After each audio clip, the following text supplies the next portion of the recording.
আজকাল ছেলেমেয়েরা কলেজে পড়তে যায়, ইউনিভার্সিটিতে পড়তে যায়, বাবা মাদের জন্য কত গর্ব।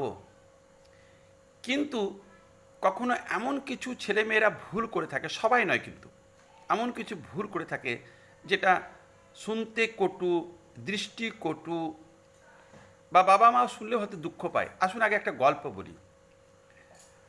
একটা নামি ইউনিভার্সিটির ঘটনা আপনাকে বলছি, কিছুটা বাস্তব, কিছুটা আমার বানানো গল্প।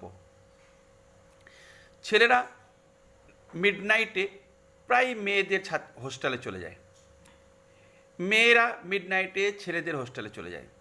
এখন সেটা ওয়ার্ডেন স্যার কমপ্লেন করে দেয় প্রিন্সিপালকে।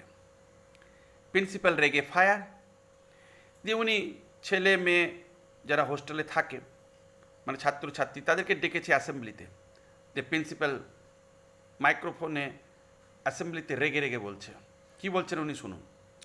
বলছে, তোমরা যদি আজ থেকে, আমি শুনলাম যে মিডনাইটে ছাত্ররা ছাত্রীদের হোস্টেলে চলে যায়, ছাত্রীরা ছাত্রদের হোস্টেলে চলে যায়, এ ধরনের আমি শুনতে পেয়েছি কমপ্লেন।